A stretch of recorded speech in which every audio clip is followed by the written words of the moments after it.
देहे पुलकभूषणमाश्रयन्ति भृङ्गाङ्गनेव मुकुलाभरणं तमालम् अङ्गीकृताखिल विभूतिरपाङ्गलीला माङ्गल्यदास्तु मम मङ्गलदेवतायाः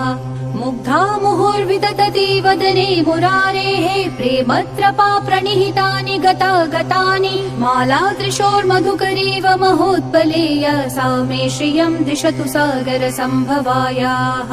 आमीलिताक्षमधिगम्य मुदा मुकुन्दम् आनन्दकन्दमनिमेषमनङ्गतन्त्रम् आकेकरस्थितकनीनिकपक्ष्मनेत्रम् भूत्यै भवेन्मम भुजङ्गशयाङ्गनायाः बाह्वन्तरे मधुजितश्रितकौस्तुभेय हारावलीव हरनीलमयी विभाति कामप्रदा भगवतोऽपि कटाक्षमाला कल्याणमावहतु मे कमलालयायाः कालाम्बुदालिललितोरसिकैटभारेः धाराधरे स्फुरति या तडिदङ्गनेव मातुः समस्त जगतां महनीयमूर्तिः भद्राणि मे दिशतु भार्गवनन्दनायाः प्राप्तं पदं प्रथमतः खलु यत्प्रभावात् माङ्गल्यभाजि मधुमाथिनि मन्मथेन मय्यापते तदिह मन्थरमीक्षणार्थं मन्दालसं च मकरालय कन्यकायाः विश्वामरेन्द्रपदविभ्रमदानदक्षम् आनन्दहेतुरतिकम् मुरविद्विषोऽपि ईशन्निषीदतु मयि क्षणमीक्षणार्थम् इन्दीवरोदर सहोदरमिन्दिरायाः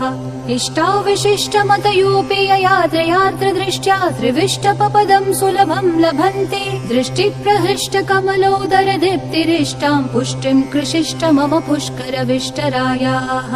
दद्यादयानुपवनो द्रविणाम्बुधाराम् अस्मिन्न किञ्चन विहङ्गशिशौ विषण्णे दुष्कर्म धर्ममपनीय चिराय दूरम् नारायण प्रणयिनी नयनाम्बुवाहः गीर्देवतेति गरुडध्वज सुन्दरीति शाकम्भरीति शशिशेखर वल्लभेति सृष्टिस्थिति प्रलय कीलिषु संस्थितायै तस्यै नमस्त्रिभुवनैक गुरोस्तरुण्यै श्रुत्यै नमोऽस्तु शुभकर्म फलप्रसूत्यै रत्यै नमोऽस्तु रमणीय गुणार्णवायै शक्त्यै नमोऽस्तु शतपत्र निकेतनायै पुष्ट्यै नमोऽस्तु पुरुषोत्तम वल्लभायै नमोऽस्तु नालीक निभाननायै नमोऽस्तु दुग्धोदधि जन्मभूम्यै नमोऽस्तु सोमामृत सोदरायै नमोऽस्तु नारायण वल्लभायै नमोऽस्तु हेमाम्बुज पीठिकायै नमोऽस्तु भूमण्डल नायिकायै नमोऽस्तु देवादिदयापरायै नमोऽस्तु शार्ङ्गायुध वल्लभायै